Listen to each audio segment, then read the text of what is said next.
Mateus capítulo 16, versículo 19, diz assim: Eu darei a ti as chaves do reino dos céus. O que ligares na terra haverá sido ligado nos céus, e o que desligares na terra haverá sido desligado nos céus. Quero compartilhar mais duas passagens bíblicas. Está a próxima em Romanos, capítulo 1, versículo 17, que diz assim: Visto que a justiça de Deus se revela no Evangelho, uma justiça que do princípio ao fim é pela fé, como está escrito, o justo viverá pela fé.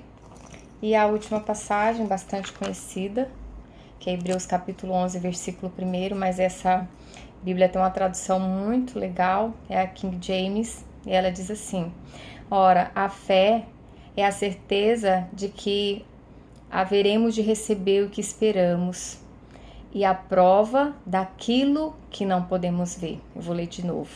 Ora, a fé é a certeza de que haveremos de receber o que esperamos e a prova daquilo que não podemos ver. É lindo, né?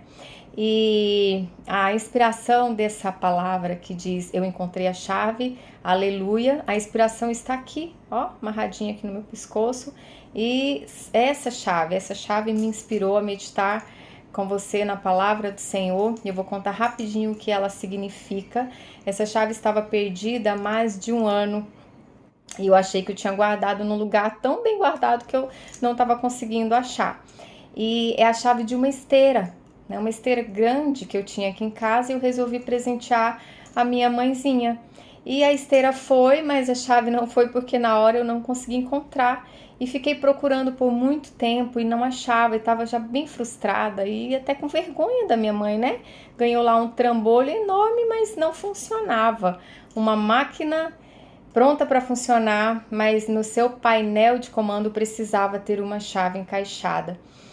E eu lembro que a última vez que eu falei com ela, tem mais de um mês, eu disse assim: mãezinha, eu vou orar e o Espírito Santo de Deus vai trazer essas chaves nas minhas mãos.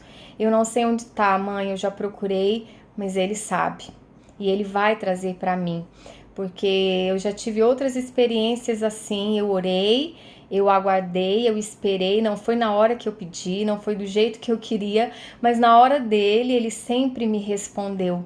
E eu me lembro muito, né, de Jesus falando para os seus discípulos lá em João, que ele precisava cumprir com a sua missão e partir, voltar para o Pai, para que o Espírito Santo de Deus viesse à Terra para conduzir-nos à verdade. Então, uma das tarefas do Espírito Santo é nos conduzir à verdade.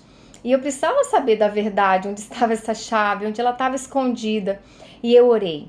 E eu pedi para ele: Paizinho, das vezes que eu te pedi, você sempre me atendeu. E eu quero muito entregar essa chave para minha mãe. Eu quero muito que aquela esteira volte a funcionar. Por favor, traz essas chaves nas minhas mãos. Você consegue enxergar onde elas estão, onde ela está. E passou o mês, e quando foi sábado, eu estava com uma visita muito especial aqui em casa, e a Andressa, uma criança, estava brincando lá fora, e ela entrou na minha cozinha. Eu estava fazendo almoço, e ela chegou perguntando: Bispa, o que é isso aqui? Você sabe o que é isso aqui? E me entregou, e eu peguei na minha mão, e na hora eu fiquei muito emocionada, e eu comecei a glorificar o Senhor, e eu disse: você trouxe a chave para as minhas mãos. E eu levei ela lá fora e disse: me mostra onde estava essa chave. E ela disse: estava aqui. E me apontou um pé de mamão, que ele nasceu aqui em casa. Na verdade, eu plantei, nasceu, e a chave estava amarrada no pé de mamão, enfiada lá no meio do jardim. E eu nunca ia encontrar se não fosse o Espírito Santo usando a Andressa. Liguei para minha mãe, falei da minha alegria, passei o sábado muito feliz, né? Satisfeita, porque o Pai atende os nossos detalhes, ele se importa com a gente, ele não é um Senhor e um Deus apenas, ele é o nosso Pai.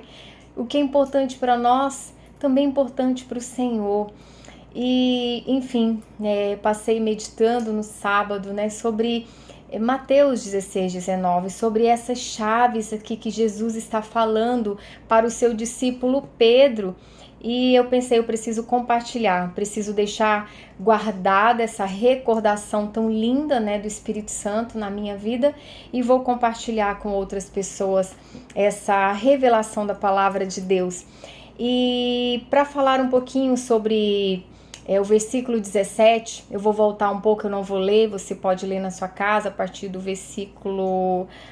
deixa eu voltar aqui. A partir do versículo 13, lá de Mateus 16, Jesus está ali reunido com seus discípulos e Jesus, ele nunca perdeu a oportunidade para nos ensinar. O tempo todo ele sempre nos provocava a gente fazer uma descoberta, a gente ir um pouco além. E ali ele está conversando, né, e diz assim, o que vocês ouvem falar aí, o que as pessoas andam dizendo, né, quem eu sou?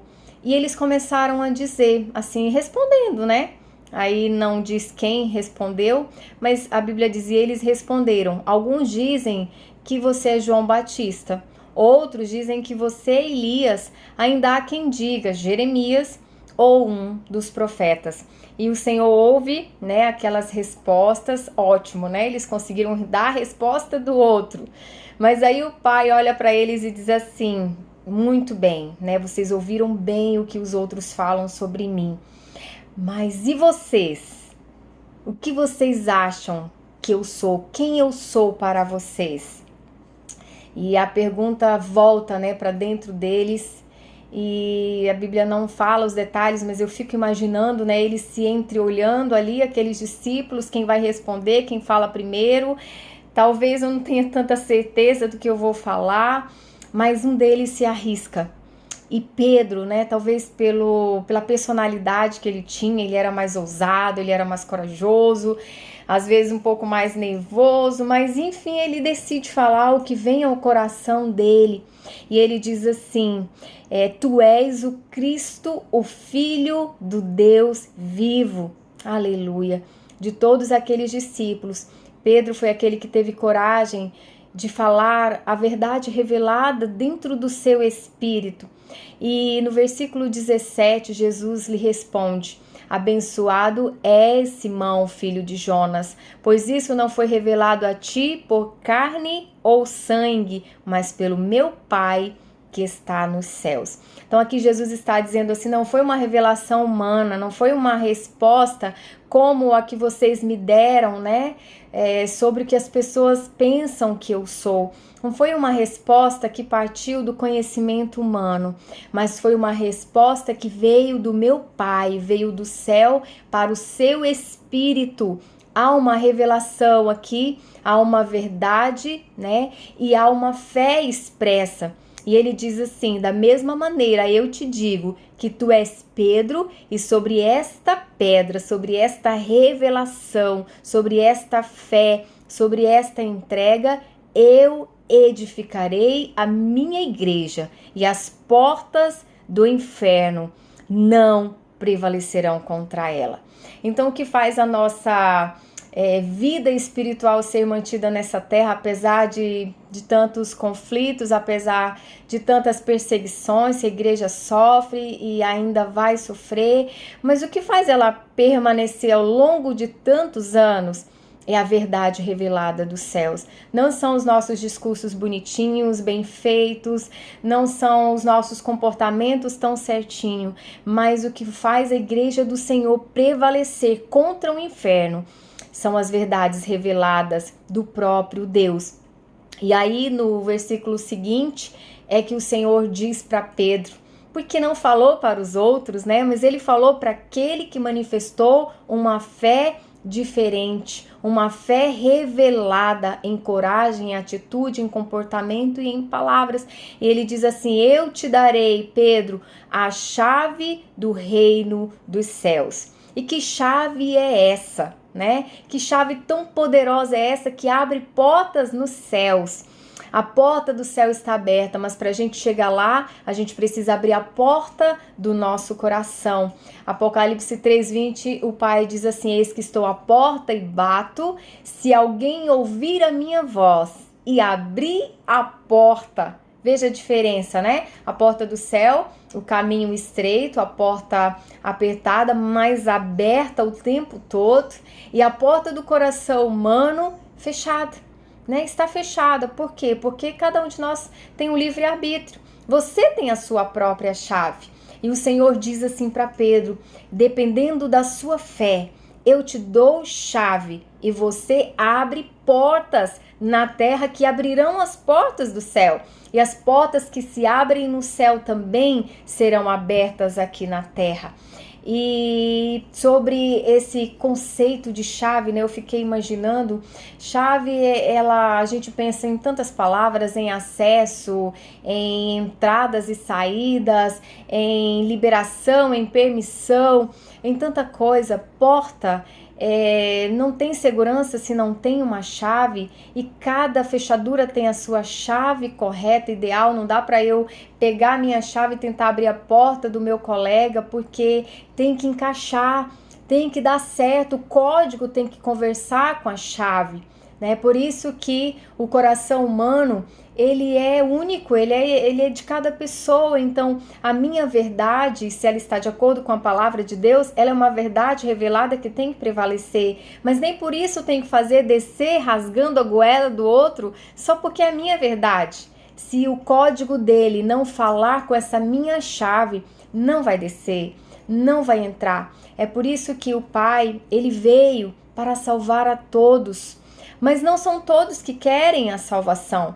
E a missão da igreja, que vai prevalecer contra as forças do inferno, qual que é a nossa missão? Continuar abrindo portas com as nossas chaves que estão na palavra de Deus. Essas chaves que em algum momento elas vão significar alguma coisa para alguma porta que precisa ser aberta. E eu fiquei imaginando, né, que quanto mais o conhecimento se espalha, mais chaves os seres humanos têm, né? Chaves para crescerem nas profissões, para conquistarem cargos altos, chaves para conquistarem famílias e tantas outras coisas.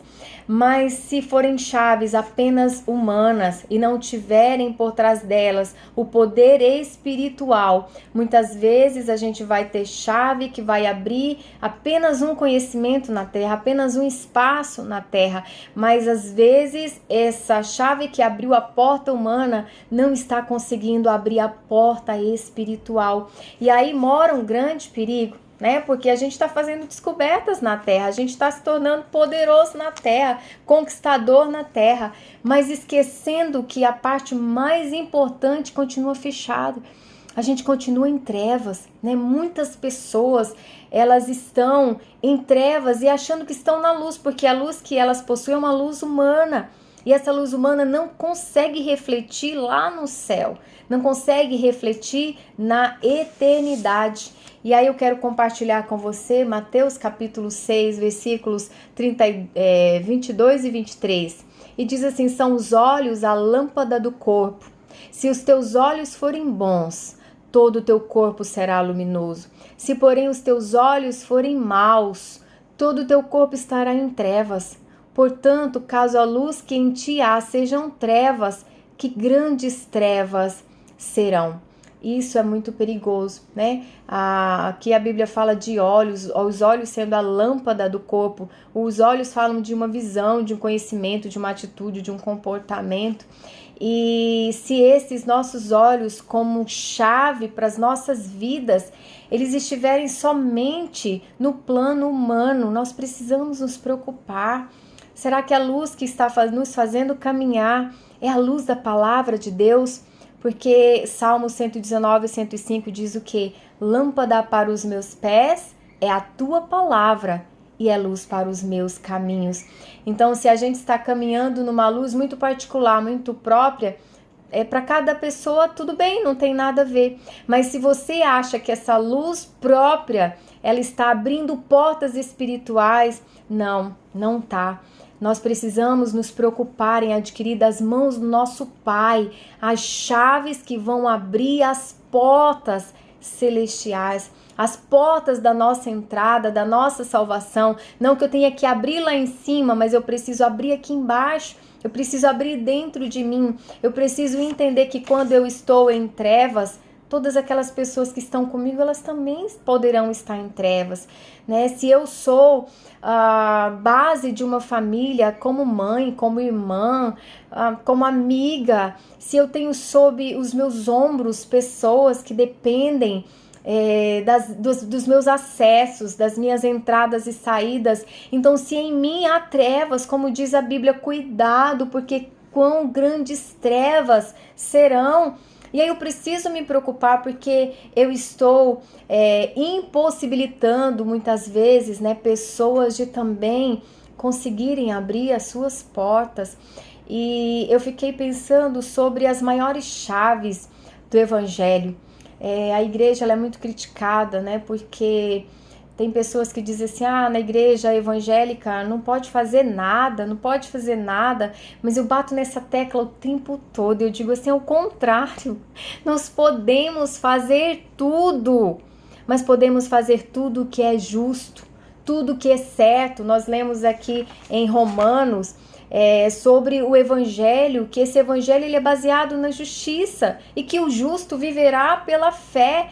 Então, se eu sou cristã, eu posso fazer tudo, mas eu posso fazer tudo que é honesto, eu posso fazer tudo que é verdadeiro, eu posso fazer tudo que é santo, eu posso fazer tudo que é bom, eu posso fazer tudo o que está de acordo com os ensinamentos e os preceitos da palavra do meu Deus, porque ela é a luz para o nosso caminho.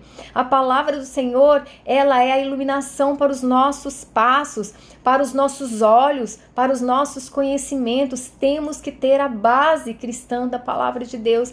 Então, para essas pessoas que dizem que a igreja cristã proíbe tudo, não, ela vai proibir aquilo que é ruim para você, aquilo que faz mal para nós, aquilo que prejudica a nossa vida espiritual. E se prejudica a nossa vida espiritual, consequentemente vai prejudicar a nossa vida física, porque o que move o exterior é o interior. Não tem como uma pessoa sem espírito e sem alma ter vida. O morto só se torna morto porque a alma sai, porque o espírito para de viver naquele momento no plano terreno, porque daí tem uma outra vida e não vamos falar sobre isso agora. Mas tenha muito cuidado ao levantar palavras, né, tão pesadas contra a igreja do Senhor. A missão da igreja é pregar com a sua própria vida. A missão da igreja é fazer cumprir a palavra de Jesus. Foi isso que ele veio fazer. Nós não podemos anular o comportamento de amor de Jesus na cruz. Agora, a minha pergunta é: será que nós cristãos estamos conseguindo cumprir com o básico dos ensinamentos de Jesus? Será que de fato nós somos aquelas pessoas que os outros vão encontrar em nós razões de nos acusar? Porque é claro que quando a gente vive uma verdade e a gente vai no meio das trevas, a luz incomoda as trevas. E é claro que se a gente está tentando fazer o que é correto, a gente vai receber pedradas, né? Porque muitas vezes fazendo o que todo mundo faz, o que é normal para todo mundo, ninguém se importa. Mas se você tenta fazer o que é correto, as pessoas se incomodam muito, né? E aí tem gente que fala assim, fulano aprontou, fez de tudo e agora passou para a lei dos crentes, agora é o bonzinho, é o fingido. Mas esse é o objetivo do evangelho, é pegar quem não presta. A palavra do Senhor diz que Jesus veio para os doentinhos, Jesus veio para os fraquinhos, Jesus veio para os insuportáveis. Jesus veio para provar que há poder no evangelho, que há poder na sua palavra. Ele provou isso com a vida dos seus próprios discípulos, né? Pessoas que eram odiadas pela sociedade, por exemplo, como os coletores de impostos. E o Senhor Jesus chama para sua equipe coletores de impostos e ele trabalha naquelas pessoas conceitos cristãos baseado no seu evangelho que estava sendo pregado com a sua própria vida. E eu quero deixar aqui as maiores chaves do evangelho de Jesus, as maiores verdades do evangelho de Jesus, e uma primeira delas se chama amor. Essa é uma chave que a humanidade está morrendo de inanição, está morrendo seca, porque está faltando amor, amor de verdade, amor que se importa, né? É claro que quanto mais dificuldade a gente tem, quanto mais crises, né, a sociedade vai vivendo, naturalmente as pessoas vão se isolando mais, elas vão se tornando mais egoístas e egocêntricas, porque elas têm muitos problemas para resolver. Como eu vou resolver o problema do outro se eu não consigo resolver nem o meu? Mas a palavra do Senhor diz assim, através do amor. Lá em Mateus 22, versículos 37 a 39, fala o resumo dos 10 mandamentos, que o primeiro é amar a Deus com toda a tua força, de todo o teu entendimento, com a tua alma, com o teu coração, acima de tudo. Ame o Senhor Deus como teu Senhor e Salvador. E o segundo mandamento, ame o próximo como a ti mesmo. Eu digo para vocês que o amor, ele é a chave que abre muitas portas. O amor, ele cura muitas doenças. O amor, ele sara muitas feridas. E a segunda chave, que eu penso que isso caracteriza muito o cristão, é o perdão. Lá em Lucas 23, 34, Jesus está na cruz. Ele está chegando ali na sua hora final. Ele já está quase para entregar o seu espírito. E eu fico emocionada demais quando eu falo disso, porque Jesus estava ali para morrer inocentemente por nós, por mim, pecadora. E de repente uma multidão inteira o acusando, e não havia razão para Jesus estar na cruz se não fosse por amor. Ele se entregou por amor. E ele simplesmente, nesse versículo de Lucas 23, 34, ele está olhando para os céus e dizendo assim: Pai, perdoa-os. Como é possível ele pedir, ele interceder por nós? E eu me incluo, porque com certeza, se eu estivesse lá, talvez eu estaria naquela multidão, ou talvez eu estivesse escondida junto com seus discípulos, com muito medo do que fosse acontecer comigo. E Jesus, ele pede que o Pai perdoe aquela multidão que era imperdoável aos meus olhos e aos teus olhos. E aí Jesus vai além e ele justifica a atitude pecaminosa daquela nação e ele diz assim: perdoa-os, porque eles não sabem o que fazem. Isso é amor de verdade, não é, gente? Isso é o diferencial na vida humana, é o perdão.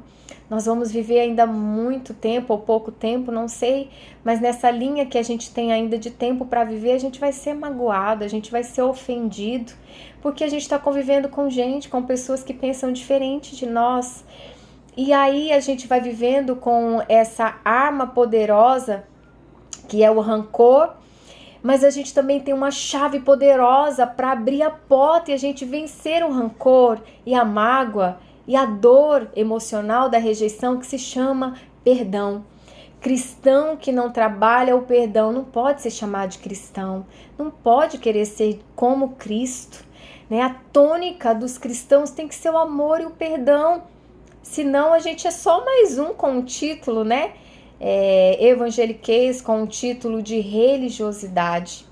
E aí nós temos também uma terceira chave, essa move muito o meu coração, que é sobre o Espírito Santo. Essa chave ela é muito poderosa.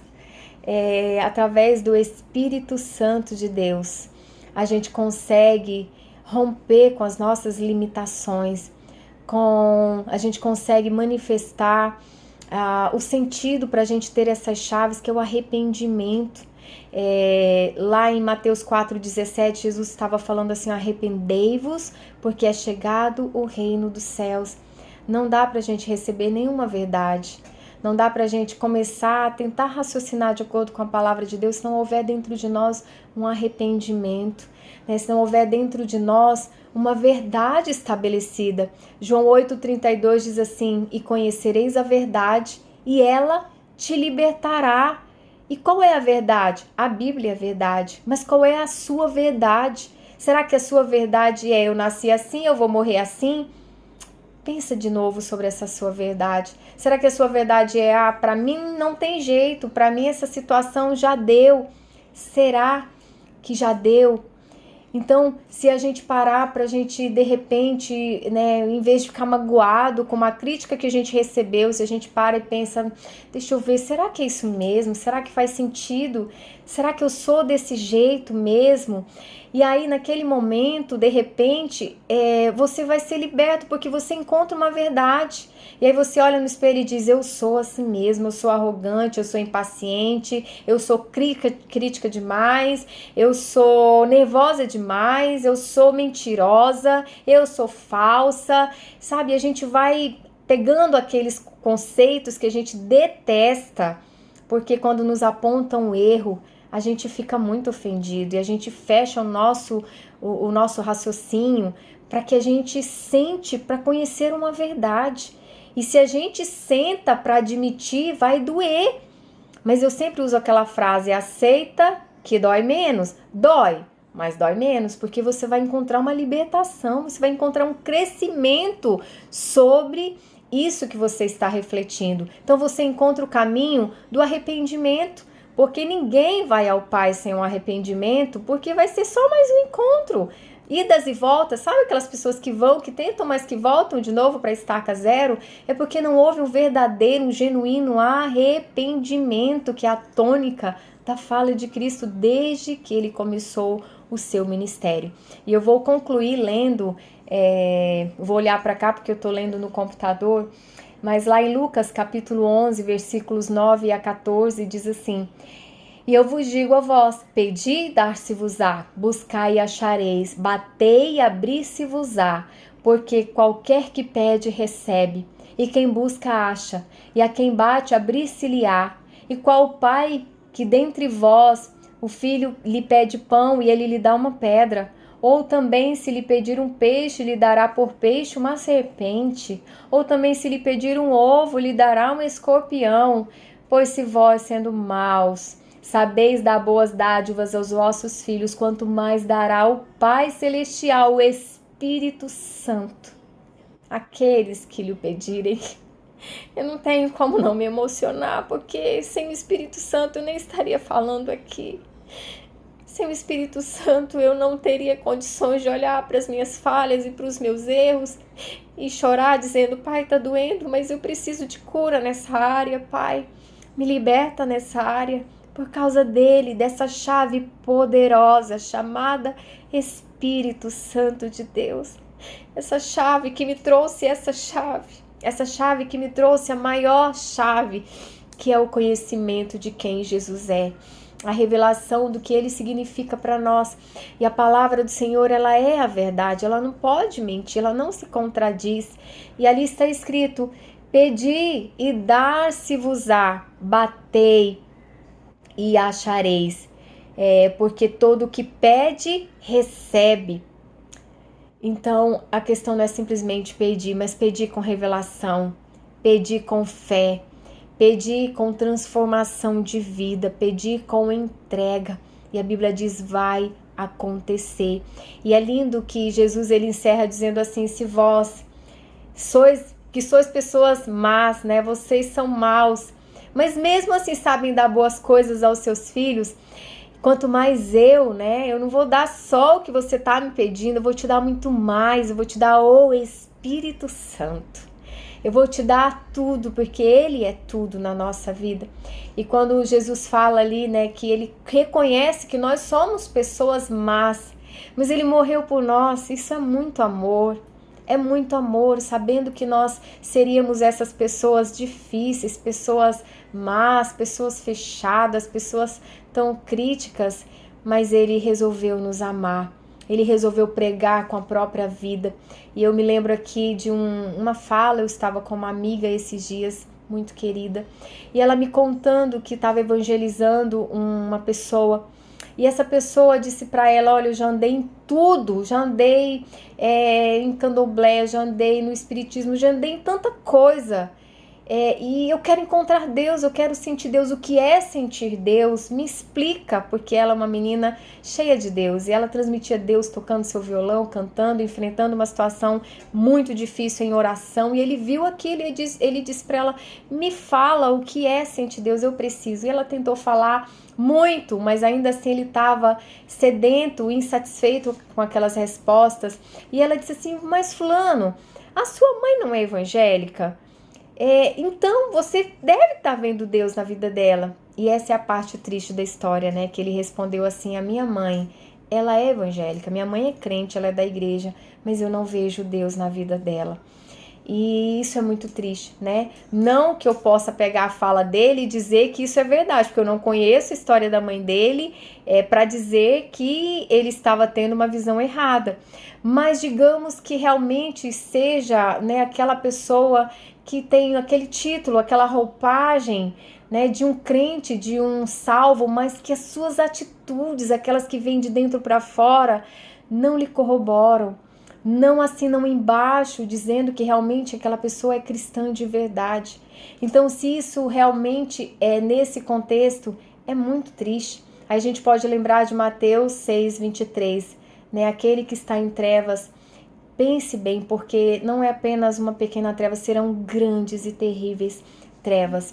Então, eu queria deixar essa reflexão do fundo do meu coração, porque fez muito sentido para mim. E eu queria também que fizesse sentido para você e que os seus comportamentos, você olhasse para eles, né, para suas atitudes, para os seus sentimentos, para sua intenção de coração, né, e tentasse perceber se existem chaves ali abrindo ou fechando portas através das respostas dadas por você mesmo.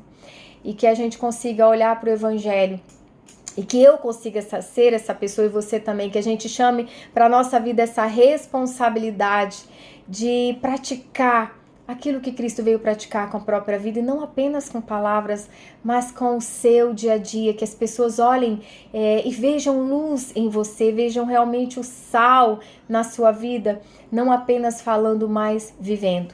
E tem uma frase que eu quero finalizar com ela, que ela está aí na internet, atribuem, né, essa frase ao Padre Francisco de Assis, eu não tenho certeza, mas diz assim: pregue o evangelho em todo tempo, ponto.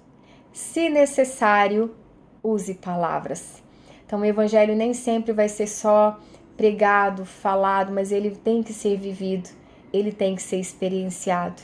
Que o Espírito Santo de Deus seja a maior e mais poderosa chave para abrir grandes portas na sua vida.